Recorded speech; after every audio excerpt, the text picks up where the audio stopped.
मेरा नाम है वरुण सुपर जॉनी जॉन और इस जर्नी को देख रहने की कोशिश में टीएसएल के प्लेयर्स के ऊपर डाइव अप करते हुए एक के बाद एक एंड जॉनथन मावी एक आईजीएल के तौर पे बिल्कुल फ्रंट लाइन से और में कम्पीट करने वाले और जैसा हमने बात करी थी उन टीम्स की जो ऑलरेडी क्वालिफाई कर चुके उनके लिए भी फ्यू मुमा अगर थोड़ा डिसाइड करते कि थोड़ा रिस्क और ले ले. What is good, everybody? This is the second episode of the podcast that we've been recording. First episode it was with Fixes, and now I'm actually grateful I have someone very special with me. It's Varun John, who is also known as AKA iSuperJonny. Now, we'll talk more about who iSuperJonny is, but Jonny, I'm really thankful that you're here and you took out time out of your busy schedule. We'll make it more of a English conversation. We'll obviously, because most of the audience loves to communicate in Hindi. So, but yeah, just run us through how it has been. Like, kaise hua aapka shuruaat, your start of your career? You said you started out in 2019, and how you transformed yourself from Varun John to iSuperJonny that we know today. I mean, sab kuch in a nutshell, it was a surprise, and it still is, because things just worked out. Because mera story, it is a lot different if you compare it to how Fixes started, how Ocean or Ketan or any of these other big casters, like how they got the start of their journey. Because inka journey start hua tha, they were sort of doing customs, unhi customs ko cast karte the. That's how they sort of honed their craft, and then they made it to the big stages. Mere saath hua tha, I was really into esports, and I wanted to do something in esports, but जो game मेरे को पसंद थी उसका India में कोई scene था नहीं, League of Legends, and I was sort of always inspired by what I was seeing happening at Worlds or NALCS में जो चीजें देखने को मिलती थी. I was always intrigued by the people that were presenting the entire show. So I was like, all right, this is something that I can do, since I always thought of myself as a decent speaker. Like I could talk for hours and hours on any given thing. That was the only skill I had in life. And I was on a break from what I was doing before this. That was basically audio engineering. And I took a break from my band and my crew. And I was like, all right, थोड़ा ज़्यादा हो गया, अब कान दर्द होने लगे हैं, थोड़ा टाइम चिल करते हैं. And during that break, I sort of saw this opening for a casting position in Nodwin. I tried out for it, came for a demo. I think it was 6 days, and the first event I tried out for was ESL Pro League Season 9 ka Hindi broadcast tha. That was done, and after that it was IEM. और उस 6 दिन के trial के बाद I just had to sit and wait for the callback, which I gratefully, I'm so grateful for the callback that I got. और उसके बाद से it was just a non-stop grind for me to learn as much as possible, as fast as possible, क्योंकि I had a lot of catching up to do to a lot of other people, and just then wo ho gaya, made it to the big stages as well. Perfect. I mean, you are certainly casting most of the big stages right now. Recently concluded, you casted BCC, and I absolutely love the cast, to be honest. But you've casted multiple games, to be honest. And a caster ke liye, it becomes really important to just hold on to one. You said you couldn't cast the game that you love, that was League of Legends. So how was it to actually adapt to the different games? Because generally, there's a thought process out there that you have to understand the game way too much to cast the game, right? You had to shift to something like CS, then you moved on to PUBG Mobile, now BGMI, then you moved yourself to Valorant as well. So how was the adaptation process, and how did you learn? Because of course, there are casters who are default to those games, so you had to, of course, get over them or at least get to their level, and then of course that is the reason why you're doing all these events. So what was that process like? I mean, to understand all of this, first you have to understand the two aspects of casting as well. जो मतलब basically broader definition में दो अलग type के casters होते हैं. One is a color and the other is a play-by-play. And आप लोगों ने notice किया होगा, most of the time I'm doing play-by-play because that is something that I'm good at. और play-by-play करने के लिए you don't necessarily need to be at the top 0.01% का जो player base होता है उसके अंदर रहने की जरूरत नहीं होती. You can be in the top 1%, top 2% and still get by, क्योंकि high level game knowledge is required and you will get there. The only way to do that is you have to grind. The advantage with me was that ever since I was a kid, मेरे बचपन से ही gaming start हो गई थी, wherein I remember I was in third class में था मैं जब मैं और मेरे डैड और मेरी बहन होते थे, हम लोग रात में वॉक के लिए निकलते हैं. We used to go to our local arcade to play Tekken for 1.5 or 2 hours every single night. तो my dad is a gamer himself, so उसी वजह से like I've been playing a lot of different types of video games ever since growing up, and अभी जब उन competitive scenes के अंदर हम देखते हैं, what do we have? We have FPS titles, CS 1.6 किसने नहीं खेला? Like even back in my childhood days, I played that game a lot. CS:GO I used to play when I was in high school. So even though उतना ज़्यादा नहीं खेला, I played that game for like 3-4 years and then stopped and then switched to League of Legends in like I believe it was 2014 when I switched to League. और competitive titles में what else have I done? I've done Tekken, again childhood Tekken background, तो वहाँ से थोड़ी बहुत चीज़ें like life experiences में जो पहले games खेली थी उन्होंने काफ़ी ज़्यादा help किया transition करने में from one title to the other, and yeah, so again I don't have the time to grind it out to basically learn everything like Ocean and Fixes have done, क्योंकि Ocean is really good with numbers, or Fixes का tactical mindset, just because he has played on a competitive level before, उसका understanding थोड़ा सा better है. So these guys stick to color while I tend to do a lot of play-by-play, and yeah, you have to decide for yourself what you're good at and just like try and polish that skill to the best of your ability. Absolutely. You touched on upon color casting and play-by-play casting. This is one of my favorite topics. But since your forte is play-by-play, I want to ask you, what are the 3 key things that you always keep in mind during your play-by-play cast? 3 key things. Always look at the map. If there is one in game, that is super important. That has to be the first priority. Somewhere along the line, one thing that I noticed would be voice modulation. Even I mess it up sometimes, even now. Like when you're sort of hyping up a moment, it's not always necessary to take the high note. Sometimes you can just make your voice a little bit more grungier and get that effect. So that is something that, again, it's like a little bit of what are those things that you get on top of donuts, the sprinkles that are there. Love those, by the way. So it's like that. That does in fact make your casting and your voice sound more intense and in the moment, and it helps bring the excitement to the audience. Along with that, the third thing has to be pacing. Pacing is also super important. So I would switch the order, move the second to the third, and pacing should be the second priority after like getting the information from the radar, the map, whatever there is inside of the game that you get your information from. If it's a game like Tekken or Street Fighter, there is always going to be something that's going to indicate when the special ability is going to come out. So you have to keep track of that as well. And again, since a high level of knowledge, not a high level, but a decent level knowledge of the game is required, so you'll learn to understand what the players are in fact thinking of doing, what their intentions are inside of the game, and things actually do become a lot easier from there on out. Like, but yeah, 3 key pointers: look at the map, pacing, and voice modulation. Perfect. Also, one of the biggest problems which I used to face early on when I started casting as well was that जब हम play by play करते हैं, it becomes so habitual that and so most of the time the action is so super fast, right? Your brain cannot really process all that information, and your mouth generally tends to speak all those words which are typical to your vocabulary, right? How do you bring in new words, and how do you actually give a new storyline to the audience every single time? Because I mean, otherwise it just repeats itself over and over again. I mean, and again, this is something that, as you mentioned, it's not just you. It's only a few people have actually mastered that to the point wherein they can control and think about every single word that they speak. Usually, as you mentioned, in the heat of the moment, we do tend to repeat certain words, certain phrases, and the only way I figured out how to stop that from happening is, again, just to slow myself down. And not slow it down in the sense like I just start doing sort of a movement that is like quite heavy in terms of action, but like I start talking about it in a way like, all right, nothing is happening.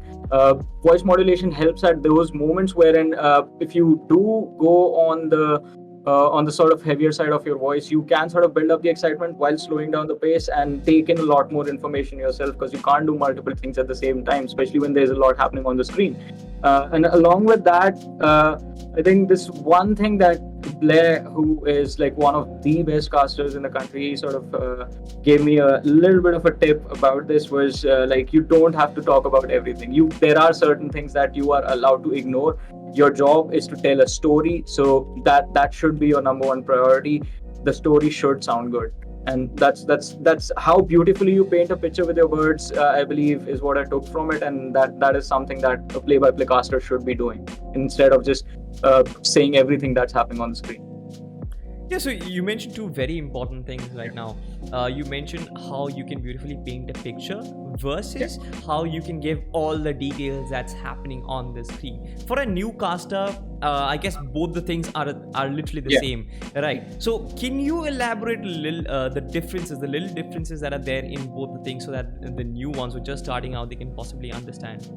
In the sense, all right. So I've been casting again a lot of international PUBG Mobile recently. So I take an example from that. If we see 1 versus 4 happening in front of us, like not happening, but a situation in which an isolated player has been caught off guard by 4 players.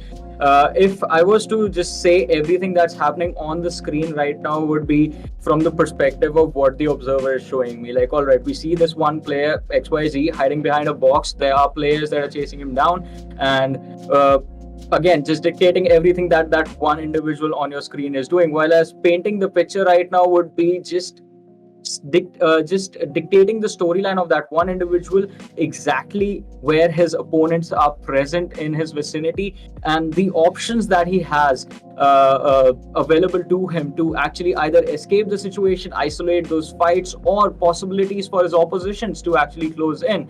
So those are the things that you have to talk about in a scenario like this. Along with that, if his teammates are still alive, why are they not close to him? That's an interesting question to ask, because what could be the possible reason for this man to be alone in a situation like this, like completely outnumbered, caught off guard from every single direction? And that sort of helps build up a storyline for you to actually continue based on what happens. Now, again, the story from here can actually diverge into 3 parts. This man isolates the fights, he comes out victorious, takes a few kills, gets away. Part 2 completely disengages, somehow manages to get away. That's bad on the other team's part, so you can talk about that in the future. Or the most default option, which happens in most scenarios, he's going to get picked off, which we know it's eventually going to happen. And sometimes you also have to realize that not every single situation is going to be escapable, so you have to be honest. Like, if I legit, if I see a 1v4 situation inside of game, I know the man is done. There's no way he's going to come out on top until and unless he does something incredible, and that also sort of helps you build up that incredible moment if it actually happens inside the match. Absolutely. There's also this tendency of play-by-play casters to always go hype or always do speed casting, like just go on rap mode. And I mean, I don't blame them, of course, because most of the highlight reels that you talk about in YouTube or wherever you want to, whenever you see them, it's always casters just going berserk, and you want to have moments like that yourself as well. But I also feel it's really important to put up a good show. So what are your tips to like, when do you realize there's going to be a hype moment that can be glorified, and when it's just normal and we need to do justice to the show for now? I mean, as you said, we have all been there. When I believe, even at the start of my career, I believe even 6-7 months into casting, I used to do that. Like, every time I was told to do play-by-play and bring in the energy, I would be like 100 from the start of the show to the show. What is up, ladies and gentlemen? Welcome. And now we're going to see me face off against myself, something like that. Over time you realize, like, that's not good, and that's why I'm pretty sure all of us have this habit of going back to our wards and watching them and realizing what we could have done better.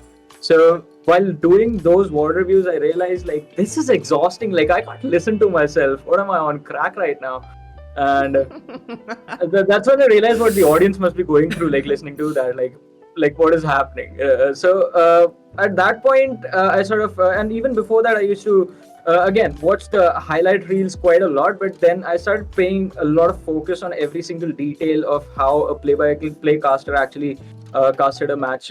Again, was watching League of Legends a lot back in those days, and it showed me a totally different perspective of how I looked at things and how things could have actually been done. because then it sort of made me realize, all right, I don't have to hype all the time. If I can just build up an interesting scenario for the people, for the viewers to think about, even that can get the job done. And it's about conveying the emotions at the end of the day. So again, if you are going to go 100, you're going to do two things. First, exhaust the audience. They're not going to enjoy watching the entire thing. And if an actual, as you mentioned, how do you realize a hype moment is coming up? It's because of the caster's voice inside the match. You know something important just happened. If the caster is like on 100 from the start of the show, you will never know when the actual big play of the game happened and when everything changed. Because like it's a complete straight line. Even though it's 100, it's completely straight, completely flat. So those ups and downs are necessary. It's a cycle of tension and release. And as far as judging sort of intense moments of the matches are considered, I believe, I mean, it again, you have to you need to have knowledge of the game that you're casting to the level enough wherein you realize, all right, this was something that was really important. If a spike in Valorant gets dropped in a position where the defenders actually have crossfire setups available to them and they can keep track of it at all times, that's it. Until the attackers do something incredible, they get a pick on a key player that's holding a corner spot, they won't be able to sort of recover from that situation. And that's why, I mean, players sort of huddle up together to get those trades going. And you have to realize that stuff when the trade fragger also goes down, it's going to be quite critical, because now the attackers are going to be sitting at a disadvantage. So that is an impactful pick for the defending side. So stuff like that, I mean, you will only learn from experience, casting a lot of games, and also playing the game quite a lot. And when it actually happens inside of the game, you can actually raise your voice. But then again, I sort of have my own little thing in my head, like I wait for like the entire team to get wiped out to go 100. Before that, any play I would max go like 75 or 80, but 100 is for those clutches, those ace moments where we see a 1v4 in BGMI or a 1v5 clutch in Valorant or CSGO, something like that. Perfect. I want to actually move on from the technical topic that we were discussing and discuss this a little bit. You obviously have casted both languages, Hindi and English, right? And what do you think, how important is it for a caster to be multilingual at this stage of what Indian esports is right now? In India, quite a lot. I mean, I've been grateful enough to be a part of an organization where I have work readily. Like I have constant work. Like there is always something, some tournament happening, some other event happening. If not that, then there are shoots that I have to be a part of. So that is something that is quite rare in Indian esports as well, because there are only a few other organizations that have their in-house as far as talent lineups are considered. So just being bilingual allows you to actually do your whatever game you are casting in two different languages, and that sort of allows you the ability to actually take in more work, in turn earning you more money. So monetary gains wise, it's going to be quite important to be able to cast in both languages. But if you can sort of just ace one particular language, like if you are an English caster and you have the accent down, you can do well. You can do multiple titles as well in English, and you have made it to the top of the ladder, then well, that's good, because if you can be that master of that one card in your hand, that's all you will ever need. But still, if you're starting out doing both languages, it's not going to do you any harm. It's only going to bring good things. True that. I mean, there's also this added bonus of being an English caster, where you can probably, if you can get the accent down to perfection, then you can also go for international events. Like it requires that EU American accent a lot, which is kind of hard to actually build up. You probably need formal training for it. But what are your thoughts on it? Like, I mean, accents can be built up, but you have to make it sound natural. You can't make it sound fake, and that's something important. But apart from the accent, the first thing that I believe foreign TOs from abroad will look at if they're going to look to hire you for an English gig is going to be your grammar. You have to speak correct English. So that is going to be super important, even more important than the accent. The accent is going to be a priority, but it's going to be a second priority for them. And if all that is done, then they will look at how much experience you have as a caster. I mean, it's going to be there with the accent, the amount of Yeah. experience that you have. Because I mean, no one is going to get hired for CS:GO majors unless they have a lot of done a lot of CS events internationally before, and all of that. It is going to take time. Nothing happens overnight. It's going to take a long grind, but if you keep working, you will get there eventually. Absolutely. I also want to talk about this. Right, you've been in the scene for quite a long time, right? You've seen the scene grow from like nothing to an enormous industry.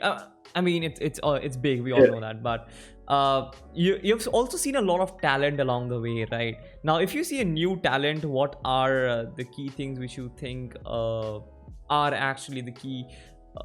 Or let's say he has a potential to make it big, right? What are the three key things which you want to look up?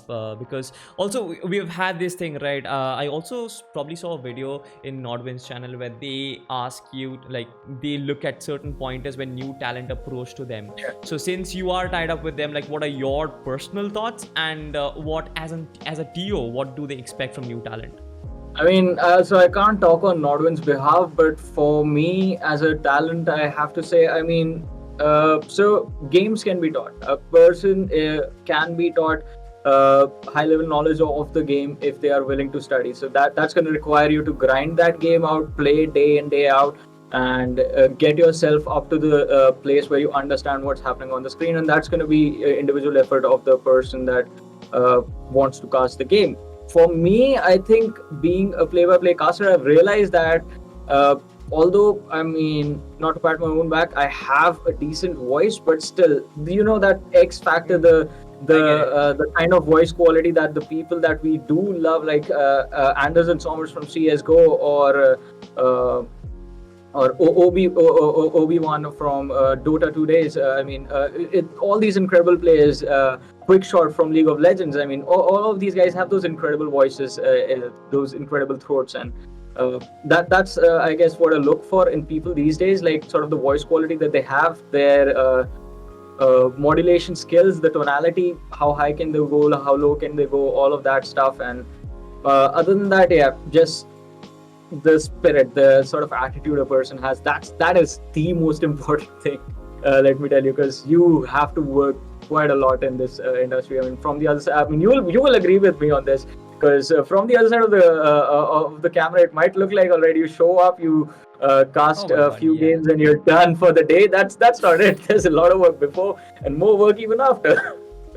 Absolutely. I mean, a lot of people think that, oh, it's only 2 or 3 hours that you're getting paid for. But no, I feel like it's the 1 or 2 years that you have spent before the cast that you have actually been paid for. But right now, the casting scene is actually pretty saturated, right? And it's very difficult to make it big, honestly, because you look at individual games, right? You look at the Indian scene, you have a few languages, Hindi, English, possibly some regional languages as well. And every desk is probably going to have like 3 or 4 casters at max. So like finding your place in those desks, finding your place to cast those big tournaments becomes really difficult in such a saturated market, because right now we have experienced casters already, and Fixie said the same thing, that TOs don't want to experiment with new talent when the existing talent are working fine. So like, what do you think what new talent can do to actually get that to that particular stage? I mean, if I put you in a situation where you were supposed to start again in 2021, what would you have done?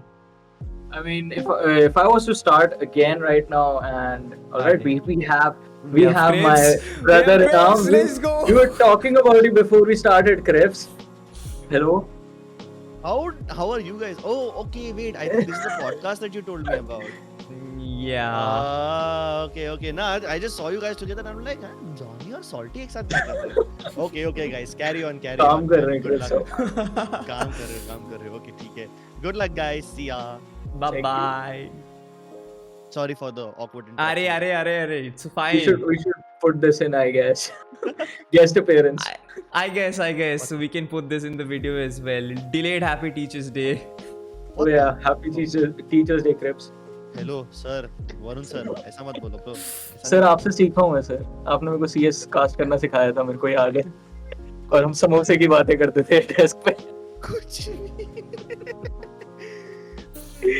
The legendary District 9 game. Oh my god.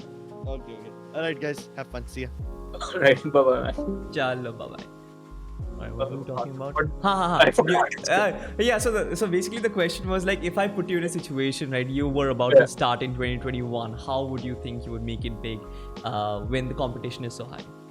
Well, so if I was to start in 2021 again, first of all, I would look at the titles that were sort of making it big at the time. So right now it's going to be like the obvious contenders: BGMI, Free Fire, Valorant would be the top contenders. And after deciding which game I actually want to cast, I would actually start playing the game. While doing that, watching a lot of VODs from all around the world, not just necessarily the Indian scene, but all around the world. Watching VODs is important. You learn the game that way. You learn the game by playing the game, and then start practicing as soon as possible. I mean, and it's not just about casting a video game. I mean, so in my early days, I was made to practice by talking about some random piece of thing in front of me, like, oh, look at this cup. Has stars on it, is circle from all around, and well, I'm wrong about that. It's shaped like a cone actually. If you extend it all the way to the bottom, it's gonna be a cone. So just stuff like that. And I would I remember my mentors just being there, standing, and they're gonna be like, "All right, here's the AC. Talk about the fucking." What's the like the fans of the AC for like a minute, and because that sort of teaches you how to be spontaneous and be quick on your feet while casting a match, and it sort of helps you out. So just do random things like that throughout the day and make a lot of demos, as many as possible, and then just start spamming. Like, don't spam. No, that's wrong. Don't spam. Anyone, just send your demos to TOs, because I mean, TOs are always going to be looking for new talent. I mean, as Fixes said, I mean, yeah, the the market is pretty saturated, the platform is pretty saturated, and you're going to see the same faces sort of present at the usual events that they usually do, because they have been working with the TOs from a long time. But even then, I mean, people are always going to be looking for young blood, and if you do eventually, even if I did eventually get good enough, I was pretty sure I was going to get a call back again, because that's what happened the first time as well. Even during my tryouts, I had to learn things really quickly, and if you do hit that threshold wherein nothing is happening, I guess the best case solution in that is just don't give up, keep on trying. But another safer option is don't make this your number one priority in life. If you're super young, still in school, don't just like give up everything and be like, oh, I'm going to be an esports caster. Education is important as well, and you need to focus on that as well, because like if this does not work out, because I'm pretty sure, I mean, I don't know about you, but never really thought that this was going to be my first option in career. That's the truth. I mean, most of us thought like, all right, we don't know how long this is going to last for us, but this is something that we would like to do and we love, so we just gave it everything that we have, and things sort of worked out eventually. But if they would have not worked out, all of us had other plans in life. Like, I mean, Fixus was a lawyer, Ocean was a literal rocket scientist before he became a caster. Ketan has his computer science thing that he has done, I believe. Like something to do with programming and stuff. I was doing my audio engineering, so stuff like that, that would earn us a living in the future. But yeah, I mean, again, choose a game, practice, grind, make demos. 4 things you have to do, and then send demos as well. 6. I mean, if I were to give my own example, I didn't even know when I started casting actually. I mean, for sure, I have no clue in my mind, like when did I become a caster, because I started casting because a friend of mine, he's an older brother of mine, he asked me, can you just stream my scrims? And I was like, well, fine, I mean, I'll go for it. And that was the time when it was prime lockdown. Like, I had nothing to do. I binge watched anime before that all day. And when I started, I mean, I was like, oh, well, wait, it's cool actually. And I did it for like few months. And eventually someone else was like, oh, all right, you have a nice voice. You have you have decent English at that time. So like, all right, will you do mine? I was like, okay, fine, I'll do yours. And then eventually more and more people started coming. And it was like, okay, now this is different because right now I'm getting constant gigs and right now it's all panning up. But you can never be like, all right, I'm gonna be a caster, and there's really no blueprint. Just like you mentioned, like getting a degree, getting an undergraduate, then a postgraduate, and then companies gonna come. There's literally no degree. It's a skill. You can either master, you cannot, and eventually people are just gonna come looking for you. And making demos is actually pretty important, just like you mentioned. But one also important question which I had in mind is that you have a ton of following, you have a ton of people who look up to you and like you, and it's literally the same case with everyone on your desk as well. So I want to know, like, is there I don't know, a step, a procedure or some guidelines that you follow to get that sort of thing, or is it just like spontaneous, people like you because of the quality that you put up on show, or do you actively do something like Instagram and social media stuff, influencer things? I mean, so I'll be honest, I'm a horrible influencer if I was supposed to be one, because I mean, so until like a few days ago, I had Instagram uninstalled from my phone as well. So that's the thing I do on a regular basis, and because of that, I mean, my following has been dropping on Instagram, but I don't mind. Like, I mean, following is secondary to me. I just want to entertain the people that are watching the show, put up a good show for them, and I like doing what I do. I do it for the love of the games, love of video games in general that I've had since I was a kid. I mean, I guess, I mean, I do get messages where people do say that they enjoy the show, they enjoy my work, and I am so grateful to them that they like it and they follow me on my social. But a majority of the following, I believe, is there because of the sort of people. I'll be honest about this. I mean, because of the people that are around me. I mean, Fixes and Ocean are pretty big personalities to always be with, and sort of that sort of sprinkles over me a little bit, and I'm sort of grateful to just bask in their glory a little bit. Alright, I'll take it. You're just being humble at this point, but I post one picture every 3 months. I mean, I don't do that, but that's okay. But yeah, I mean, the only reason why I brought that up because at this point in Indian esports, I feel like even that, like either content or having that influence or having the numbers also helps you as a caster, isn't it? Yes. That is, I mean, it's a sour truth, but it is quite true, because I mean, you can be the most amazing caster and get gigs that way. Or I mean, if you do have a following for yourself, why not use it as well? I mean, it's gonna help you out quite a lot. If you have a following, if you are an influencer and you can be a caster, you can do 2 jobs at once. I mean, you can gain a following for yourself while doing a broadcast, you can earn money, and you can sell yourself as an influencer caster, which in turn gets you more money for that gig. So growing a following, it is important. It is something that can help you out. But again, priorities, if you are going to try for a caster, priority is always going to be casting. You don't see almost every single influencer out there casting esports, right? There are only a few of them that have sort of chosen to go in that direction. And I mean, even they, I mean, Ocean and Ketan are 2 of the people, along with Thug, who's also a mentor. I mean, who I know are those content creators and casters. And even Ketan sometimes used to feel the pressure of how to balance his gigs with content creation, and it takes a lot. I mean, I've seen that lad stay up till 4 in the morning just editing his videos, and then getting up at 10 o'clock in the next day to go for a broadcast. So it takes a lot to be able to juggle those 2 lives. But yeah, those 2 lives are always going to be separate. One does help the other out, and the other one, well, sort of does help the like both do both are tied to each other. Yeah, both are tied to each other, but still, I mean, it is 2 separate lives that you're going to try to live, and it's going to be tough. All right, so we've talked a lot about technicalities. We have talked a lot about how to actually make it big. Now, one of the things we wanted to ask you was that what do you think can be like a sustainable career for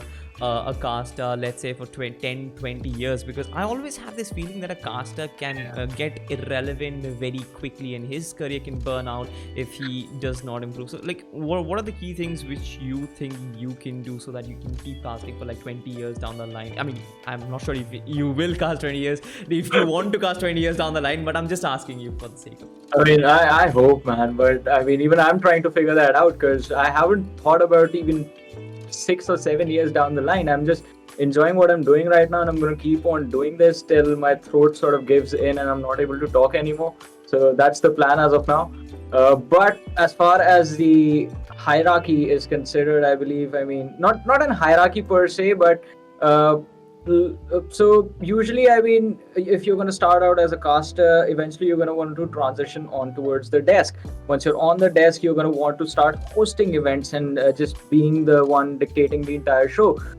So that's how sort of stuff progresses with most of the people that I have seen. I mean, from casters to analysts to host, and then just taking on the management positions for a lot of different EOs. And I guess that's the path that most of us are eventually going to follow in our journeys. But if that is not something that I guess everyone wants to do, there's other options. I mean, because one of the perks of being a caster is you get to interact with almost every single person of the industry that you're working with, whichever esports title you're working with, and with the connections that you build, you can diverge into doing other things in life. I mean, I've seen a few of the international casters go on and become analysts for other teams. Happened with Team Liquid recently, wherein one of the former NALCS analysts actually went on to, like, he was a player before, back in I believe season 2 or 3 it was, and it was season 2, and then he became an analyst and then went on to be a coach for Team Liquid's League of Legends team. So stuff like that does happen quite a lot, but yeah, apart from that, I haven't had anything figured out until now about this. I don't know what years down the line. All right.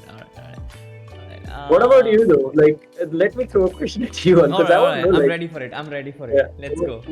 10 years down the line, like, what have you thought about where you're gonna be? I mean, honestly, I need to figure things out with my casting first. Like, I really need to get even. Like, for me, I feel like there's a particular level that I want to reach in casting. I mean, if you look at event-wise, right, there's always like A tier event, B tier event, S tier event, and all that stuff.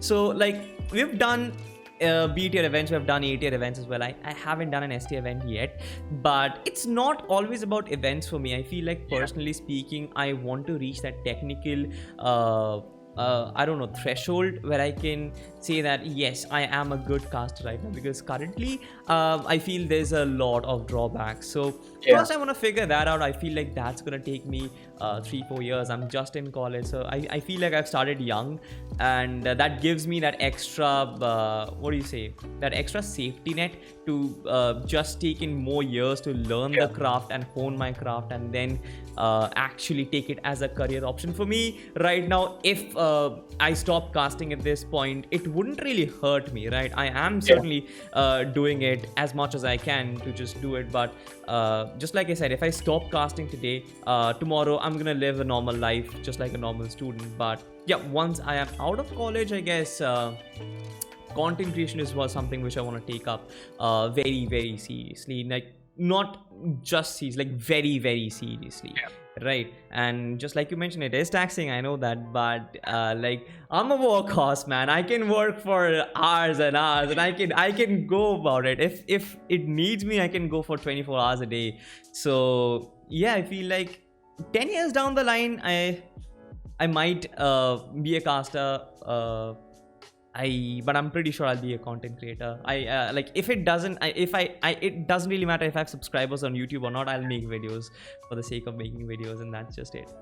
I mean, I guess that's something that also needs to be touched upon by both of us. I mean, there are times when you will just be like, most of the times you mentioned this earlier, like we all sort of started just by doing it because, like, why not? We love this. Yeah, why not? Like, why not? It's games, like, we enjoy doing this, and why not? So majority of the times, like, the journey does start out like that, but then at the end it is going to be about grind. It is going to be about being better constantly. And yeah, I believe even me, Fixes, Ocean, we constantly have conversations about this. All right, what do we do to improve ourselves now? Like, what mistakes are we still making? Like, how do we fix this? How do we fix this?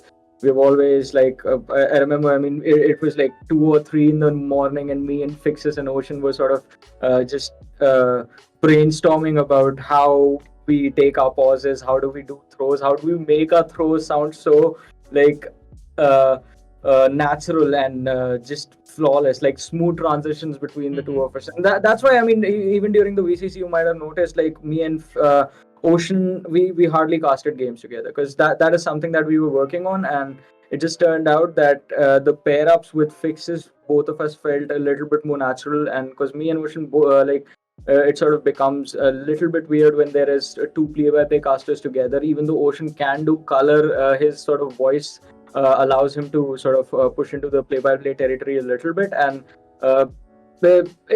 we sort of figured it out later on, but in the early stages it was a bit awkward. Like, oh, what is happening, dude? You and I have been working for like a year and a half now. How is this weird? So stuff like that, you're constantly figuring out, and you're constantly working upon that. Small little improvement word reviews are always going to be important. Have a notebook, try and compare your moments to your favorite casters' moments. Like, all right, this guy did this, I did this. What were the mistakes that I made? What were some things that could have been improved upon their sort of point of storytelling as well? And yeah, they sort of come in handy later on. Absolutely. I feel like even me and Crips, we sit down to do our VOD reviews quite a lot, and that really helps us, because without VOD reviews you never really know. And sometimes I feel like, whoa, what am I even saying? This hurts my ears. This hurts my ears. I want to take off the headphone and I want to throw it off. But Crips is like, no, you said this in a broadcast. You made people bleed their ears, so you have to listen to it as well. And I feel like that's absolutely true. You got to listen to what you said, and there's no denying that you didn't do that. You did that on a live stream, so you've got to improve upon it as well. But you talk a lot about international casters, and you look up to a lot of international casters as well. Of course, there's the trend of duo casters internationally, where here in India, it's mostly TOs who are making the the pair ups and everything else. But I want to touch upon this thing first. Do you think India or the Indian audience, in fact, Indian TOs, do you think they are they would like international casting, or the technical wordplay casting that we see, be it English, be it Hindi, doesn't really matter? Do you think they'll actually like it? I mean, because that is something that we are also trying to work upon, because those wordplays are important to the art of storytelling. It sort of makes your sentences sound more interesting. You can build up a lot more tension with tricky wordplay here and there, and it sort of makes everything sound like really, really intense, really, really interesting, draws the attention of the people, and that's why people sort of enjoy a lot of international casters as well, because of those wordplays and how important like they can be to a casting gig, a game. And I believe even during the Hindi broadcast, we have been trying to do that with sort of expanding the vocabulary a little bit. But with Hindi, it's a little bit more tricky, because sometimes you like I've had this conversation with fixers ki, like, what does this word mean? I mean, over the years, because India में हम लोग सब अलग अलग reason से, सबके अलग अलग लोकल स्लैंग्स हो जाते हैं, और सबके डायलेक्ट्स थोड़े से अलग हो जाते हैं हिंदी बोलने के. तो उसी वजह से कई बार अगर भारी शब्दों का प्रयोग किया जाए तो सामने वाले को दिक्कत होती है समझने में. तो वो एक चीज होती है कि you say something, you say a really nice word, and do the people even understand it? How many people do actually get what it means? So that's also something that you have to keep in mind. It is tricky, but if you can do that and you need to do that, it is important. Otherwise, it just sounds like you're just like speaking basic sentences, and it sounds bland. All right. I also want to touch down upon what do you think about like the duos, right? Because casting's always made it pairs. You cannot make a good show if you're a good caster and you're paired up with someone who you're not compatible with. I don't want to say a bad caster, but someone you're not compatible with, right? So what do you think about that? Like, let's say, of course, at the start of your career, you really don't have the option to choose who you're casting with, right? So how do you handle situations like that? How do you do you take the dominant role? Do you communicate like either I'm gonna take the play-by-play role, or I'm gonna take the color role, and I'm gonna give the throws like this? Like, how do you cope up with it? And of course, later on in your career, like, how do you communicate with a co-caster of yours who you've casted for a long time?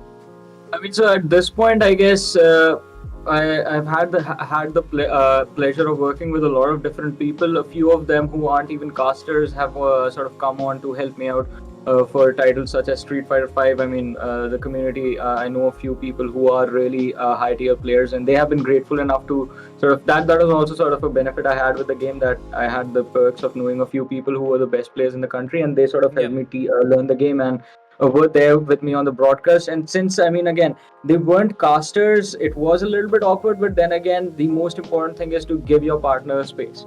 Give them space to talk, let them finish their sentences, and once they are done, once you are sure they are done, have hand signals ready. So we usually, if I want to say something and Fixes is talking, I'm just going to tap on the table twice, and he's going to wrap up his sentence and throw to me, and then I'm going to pick up with what I have to say. If I have to point something out to Fixes, I mean, on LAN it's easier when you're right next to your partner. You can just point stuff out on the screen. Otherwise, we just like Discord stuff to each other, like, all right, this just talk about this, and then just he can pick it up. So communication like that is going to be pretty important. Other than that, giving space is important, and you have to have a conversation with your duo, no matter who it is, before the match even begins, before you start out with the day. As you mentioned, who's going to do play-by-play, who is going to do color, and stick to your roles. If you are a color caster, decide how much color you are going to do. Like, is it going to be a 60-40 or is it going to be a 70-30? Because color casters also will be required to do play-by-play in sense when they're describing something and a fight suddenly breaks up. Because if they, in the middle of their description, in the middle of breaking something down, if they are just abruptly throwing it to the next person who is the play-by-play caster, it's going to sound abrupt, it's going to sound wrong and out of place. So they will have to take the fight like, all right, we're going to discuss that later. Right now, this is coming up right in front of us. Team A going up against Team B, stuff like that will be required. So you have to define that as well. What are going to be your limits? And once all that is done, just give each other space, and things are eventually going to work out. Because you do tend to pick up on your partner's habits. I guess I've worked with Ocean Fixes for a long time now,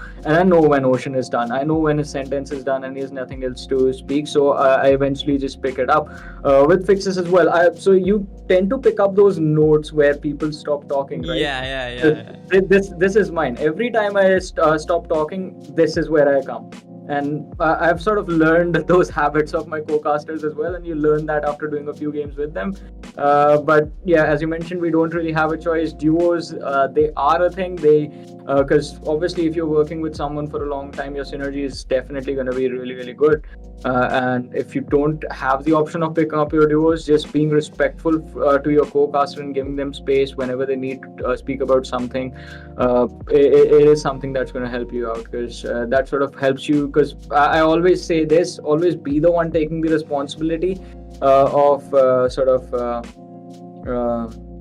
how do I put this? For being the responsible one, not in a bad way, but like just let the other person talk as much as possible, as much as they want, and just fill in the gaps wherever you want to. And that way, I guess over time, you will sort of be able to define the line as to where it exactly is in terms of the sync up of the two people. I mean, you said a very important thing. I feel like when you said like just giving them the space to speak, that's really non-existent if you look at like where things really start, right? You look at casters who are just starting out, right? They want to make their presence felt. They want to speak. Like, this caster goes 70, I'm gonna go an 80. He goes 100, I'm gonna pull off 120 and scream the hell out of the mic. So like, yeah, like that thing is there. And I do understand that you want to make your presence felt, but I guess it's really important that if you give a good show, at the end of the day, it's your name that gets spread in the community. I mean, yeah, and think about it this way. Again, we talked about making demos, right? Once you actually start doing gigs, those gigs are those things that you send to other TOs. I've done this show in the past, and they're going to look at the show as a whole. All right, they're going to look as to how the entire show was put up, and if you're going to try and outdo the other guy just to make your presence felt, as you said, the show is not going to look good, the game is not going to sound good, and you're making yourself look bad in at the same time. So putting up a great show is your first priority always, and whatever it takes, you have to do to be able to do that. Absolutely. I want to ask this, Jonny, actually. Are you a superstitious person? Do you have any pre-game rituals, pre-cast rituals? Because Yes. I personally have mine, so I want to know yours. I mean, mine is just one. I just like myself a warm cup of lemon tea. That's what I like to drink before every single game, and it sort of warms up my throat just a little bit, makes things a lot easier during the match, and yeah, keeps me calm. It's nice. Like, do you prepare for the game? Like, how do you prepare for the Oh. game, or yeah, like Prep wise, yeah, prep wise. prep wise, it's always going to be the same procedure, but I mean, usually just looking at the team's history, their past performances for at least a month minimum. If it's something like CS or Valorant, where during like Valorant already has a lot more events, but during CS, I would look at the past 20 games, the past 20 match history of the teams. For Valorant, I mean, it's a little bit more agent centric, so you have to talk about those pickups, just see what are the possible options, backup plans that the team can rely upon, and yeah, a lot of research. Need to know Excel, man. That's something that no one told me about this gig. Like, you need to make a lot of spreadsheets, and I hate spreadsheets. Like, what do you do with spreadsheets? I mean, I So just putting in the figure out. information. So I mean, so if I'm gonna be doing a lot of sort of making a spreadsheet for Valorant, I mean, all right, the matchup is Global Esports versus Velocity Gaming. I'm gonna put out the maps that the teams like to play in the order of their win percentages. Compare those win percentages against each other. Have the agent pool lined up for every single player on every single map. See the backup lines. I mean, always there's only going to be a few players that play like more than 2 or 3 agents at a time, so that makes things a little bit easier. See teams head to heads, what they have been in the past at least 6 months, what the history has been between the teams, any major victories that were there for each team's impactful performances by individual players that was done in any of the recent matches, because that might be something that you can bring up along the table. Oh, you know what, this is the same player that in the last game dropped a 35 kill game, and brought his like he was the only guy who was bringing in all the kills for his team. So stuff like that might just be able to help you out. Other than that, match history is going to be important in CS:GO. One thing I would like to do, just to like, that was my sort of weird thing that I would like to do, just to see if anyone was in form or not, would just go into their solo queue, their pug history, and see how the recent performances have been, just to see if someone was in form recently. Like, if someone was playing yesterday's, like he played 5 pugs yesterday, how did he perform in those matches? Was he doing good? Was he playing with his friends? Because usually with your friends, you're just going to be having fun. If you're queuing up solo for ranked, you might just like try a little bit harder just to get yourself out of a difficult situation. So stuff like that. But it was something really weird, and don't really need to look at solo queue history for to get player information. But yeah, just having everything noted down in an Excel sheet does help you out. If you Fixes and Ocean actually do it in a diary of their own, that is helpful. But I usually just have this habit of taking their iPads and just keeping it with me to pull up all the information. So yeah, it can be helpful, provides you with a lot of information to talk about while you're on the desk, while there is a dull moment inside of the match. And yeah, that's it. That's all I do. For BGMI, I guess it's for BGMI. I mean, we've known the players for years and years, and just watched their journey throughout, so it's a little easier. All right, all right. Yeah. Also, during action, right? You are a Yeah. play-by-play cast. I want to return to that technical part of things, because, like, I felt like that was so interesting, and I'm learning a lot of things from that. So yeah, since Yeah. I mean, truly, honestly, Yeah. I'm learning a lot. So, you are a play-by-play caster, and a lot of play-by-play casters rely on kill feed way too much. What's Yeah. your opinion on kill feed reading and everything I that mean, surrounds it? again, depends on the game, because in games like in battle royale games, BGMI, PUBG Mobile, kill feeds are going to be important. You have to keep a tally of how many players are left alive in another fight that the observer just might be showing in the next few seconds. So you have to keep a track of that as well. If there is an impactful pick, like a sort of top fragger for a team going down somewhere else on the map, you can sort of you don't necessarily have to shine a spotlight on top of it, but just a little hints to the audience. All right, so it looks like in the other direction, Team XYZ might be in a little bit of a pickle as they have lost this player who's out of who has been taken out. But over here, this is happening. So just say bring the audience's attention just a little bit. All right, this has happened, but this is what we're looking at right now. Kills, you can skip a few kills if they are too obvious. Someone dry peeking an angle going down without anyone ready to trade them out is something that it's going to happen. So at that time, you can again focus on the radar, talk about positioning, talk about setups that are about to happen. And even though sometimes you do get critiqued, oh, you're missing the kill feed, why are you not talking about the kill feed the whole time? There is a lot more to the game than just the kill feed that needs to be addressed, I guess. Absolutely. I feel like while speaking in game as well, there's Yeah. it's not just, I'm pretty sure you're telling a story, but there's also a little bit of analysis that's going on, right? Yes. You also have to use your game sense, and like you join the dots basically during the play-by-play Exactly. thing. So like, where do you draw the line between you going color? Like, is it like during the round you're the one who is talking about the kills and everything, and when the round is over, that is when the color caster takes over? Or do you extend beyond the round as well sometimes, and you try and explain what happened? That again depends on the person you're casting with. I mean, because with me and Fixes, or with me and Ocean, firstly, we can transition in and out of our positions whenever we want. Because from the early days when we started our careers, we were forced to do both jobs. We were forced to do color and play-by-play at the same time, and it was like until this year that we finally decided to switch. All right, this is what we are going to try and work upon. Even though even I do color sometimes for a few games, but mostly I do tend to stick to play-by-play. And Ocean as well. I mean, he sort of does 50-50 of both, and he does a wonderful job in that.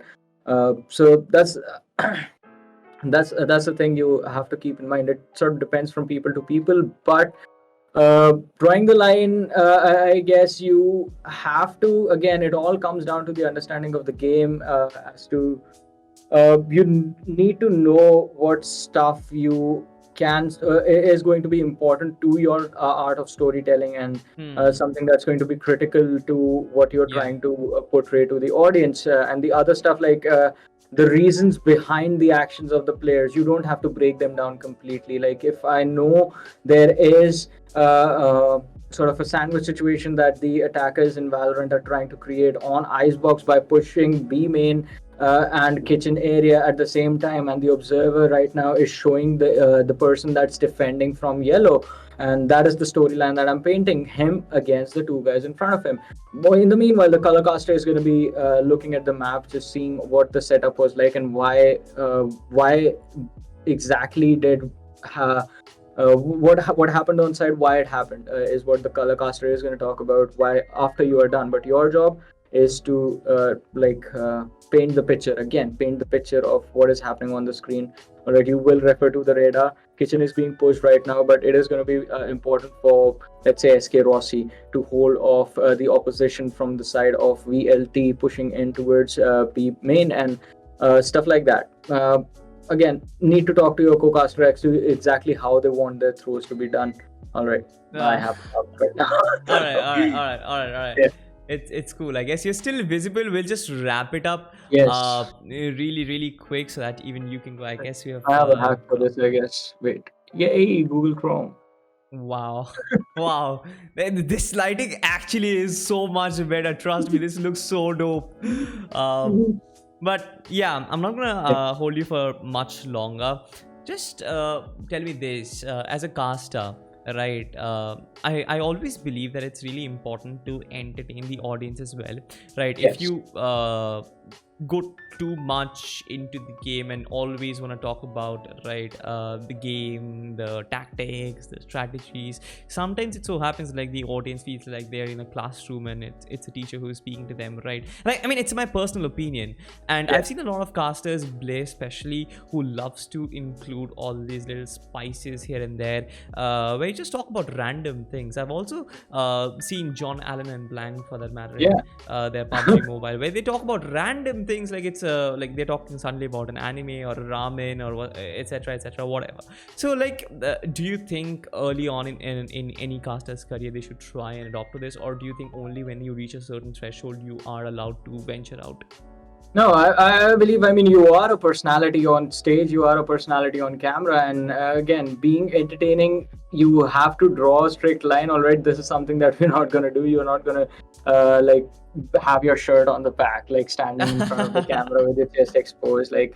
But yeah, I mean, being entertaining is important a little bit in the early days of your career. If you can sort of build up your personality in a way where you can entertain the audience when there is nothing going on, you have nothing to talk about, that is definitely going to be helpful. And if it might not help you in your casting career, it's going to help you out quite a lot if you try and become a host in the future, because from experience, like being a host, you have to keep the flow of the show going while making everything sound as exciting as possible, as entertaining and fun as possible.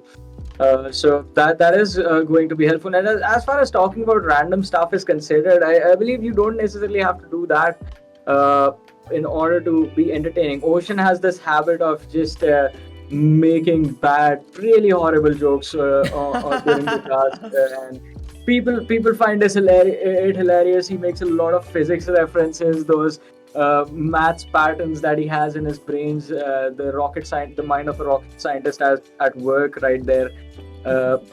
I mean, over the years, I've started to. It's like a love and hate relationship, because I'm sort of awed by what sort of things he can spot out inside a random sort of overall standings of a game. But it's like, dude, all right, and that's sort of been our little gimmick at this point for about 4 months now. And fixes, again, it's the same. It's the small little references to stuff that's happened in the past, making jokes about himself, like the Panda Bros things that him and Neko, another caster that we have going, and it was made by the audience, the Panda Bros thing, and like everyone just started to love it. And now these guys like have made a brand sort of a thing out of it as well. They just own it, like, yeah, we are the Panda Bros, you want to mess with us and stuff like that. So it's awesome. And like, yeah, again, it's important to be a personality.